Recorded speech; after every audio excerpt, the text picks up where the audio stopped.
नमस्कार मित्रांनो. तर मित्रांनो, हे आपण स्मार्ट नेपियर आणलेलं आहे लागवड करण्यासाठी आपल्या मित्राकडे होतं.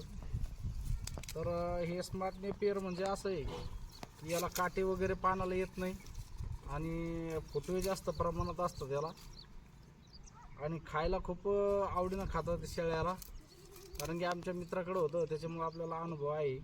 तर आपण याची लागवड करणार आहोत. आता पहिलं आपण असं कट करून घेणार आहे. हे बघा, असे स्टिक कट करायच्या.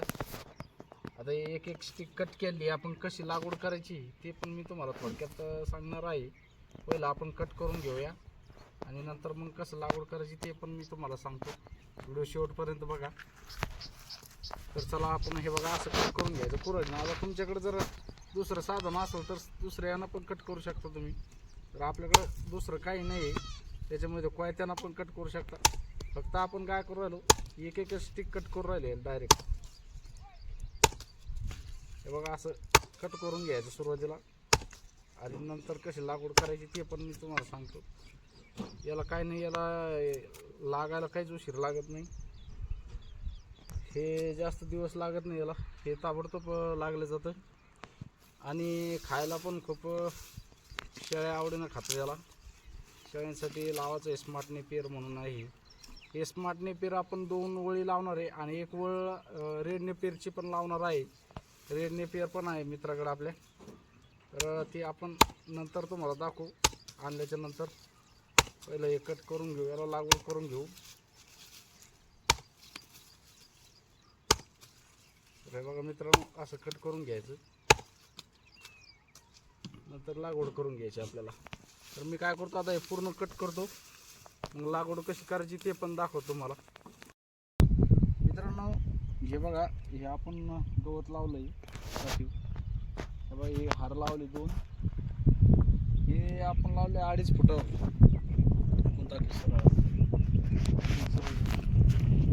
हे 2.5 फुटावर लावले मित्रांनो, बघू शकता तुम्ही. हे असं 2.5 फुटा असं आडवं आहे आणि उभं 1 फुटावर लावलं आहे, 1.5 फुटावर लावलं आहे सरासरी. आणि हे बघा, हा जो डोळा आहे ना, तर हा डोळा वरती आला पाहिजे. हे असं लावायचं दाखवते. आणि हे जे आहे ना, हे खाली गेलं पाहिजे. हे बघा, असं उभं खोसून द्यायचं, किंवा तुम्ही असं आडवं पण लावू शकता, पण आपण उभं लावलेलं आहे. हे असा डोळा असला ना, याचा डोळा वरती आला पाहिजे, अशी शिबन लावायचं. हे बघा, असं लावायचं, जेणेकरून पाऊस पडल्यानंतर ते वर येतं डायरेक्ट. आणि आडवं जरी टाकलं तुम्ही तरी पण चालतं, आपण उभं लावून दिलेलं आहे. हे बघा, आता आपलं होत आलं लागवड. हे असं लावून द्यायचं, आडवं अवघड नाही. आणि आडवं जर टाकायचं असलं तर हे बघा, हे असं आडवं टाकायचं, हे असं करायचं आणि असं लावून द्यायचं. बस याच्यावर माती लुटून द्यायची, बरोबर लागून जाते. त्याच्यानंतर हे असं खुसून द्यायचं. हे आडवं कोणी आडवं लावतो, कोणी उभं लावतो. तर आपण काय केलं मित्रांनो, हे आता इथून एक पट्टा लावायचा राहिलं तर आपला लावायचं आहे. तर आहे आपल्याकडे, हे लावणार आहे. त्याच्यानंतर इथं काय केलं आपण, हे जे दिसतं का तुम्हाला, तर या ठिकाणी आपण इथं एक वळ आणि ह्या इथं एक वळ, अशा 2 वळी आपण शेवरीच्या लावलेल्या आहेत. 2 वळी शेवरीची आहे. त्याच्यानंतर पलीकडून जे दिसतं तुम्हाला, तर तो दसरथ घास टाकलेला आहे आपण. म्हणजे आता बघा, नारळ गवत, दसरथ घास, शेवरी आणि इथं सुपर नेपियर, हे स्मार्ट नेपियर आणि इथं आता लावायचं होतं आपल्याला रेड नेपियर, पण ते रेड नेपियर भेटलं नाही. आणि इकडं मेथी घास, या साईडला मेथी घास आहे. तर मेथी घास पण आता बरा दिसून राहिला, पाऊस नसल्यामुळे तो थोडा हे झाला, पण आता चांगला दिसतोय. तर आपण आता लागलं फुटाला कुठेतरी, पाऊस पडल्याच्या नंतर जमलं असं वाटतंय. याला बराच हिरवा पडायच्या मागं आहे. तर याला चांगला पाऊस झाल्याच्या नंतर आपण काय करू, याला थोडा गवताचा खताचा मारा देऊ आणि खत टाकण्याचं करणार तर आहेच 100%. तर मित्रांनो, असे लागवड चालू आहे आपली. काय करणार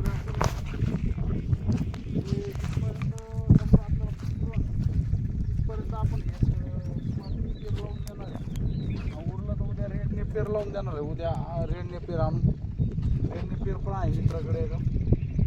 तर असं नियोजन चालू आहे आपलं चाऱ्याचं. म्हणजे 1 2 3 4 5 प्रकारचा चारा आपल्याकडे सध्या ऑलरेडी आहे. तुती लावायची आहे परत आपल्याला. तुती आपण उद्या परवा आणणार आहोत पाऊस पडल्याच्या नंतर आणि लागवड करून नेणार आहोत.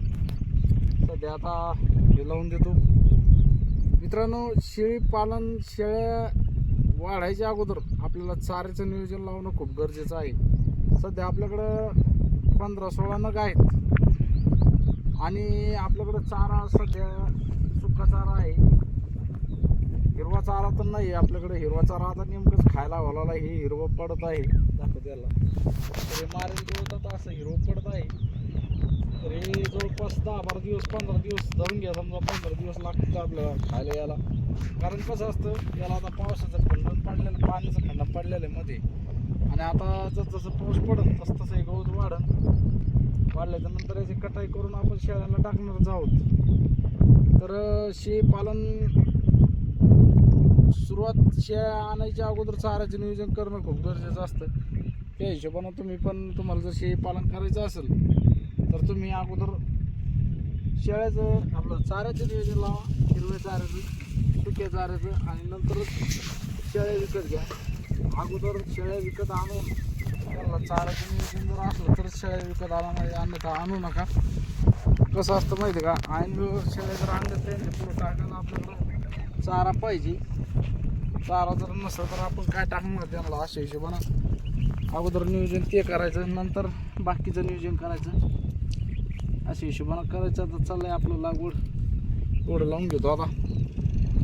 तर मित्रांनो आपल्या चॅनलवर असेच व्हिडिओ तुम्हाला अशी पालनाचे माहितीविषयक व्हिडिओ भेटणार आहे बघायला. व्हिडिओ शेवटपर्यंत बघायचा आणि जास्तीत जास्त सपोर्ट करा मित्रांनो. व्हिडिओ आवडल्यास व्हिडिओला लाईक करा. नवीन असाल तर आपल्या चॅनलला सबस्क्राईब करा, जेणेकरून तुम्हाला असणारी नवीन माहिती तुम्हाला या चॅनलद्वारे बघायला भेटत. आपण आता थोडं वेगवेगळ्या पद्धतीनं काम करणारच आहोत. तर चला आता लागवड करून घेतो मी. धन्यवाद. व्हिडिओ कसा वाटला कमेंटमध्ये नक्कीच सांगा. व्हिडिओ आवडल्यास व्हिडिओला नक्कीच लाईक करा. चला भेटूया असेच दुसऱ्या नवीन व्हिडिओमध्ये. जय किसान, जय हिंद, जय महाराष्ट्र.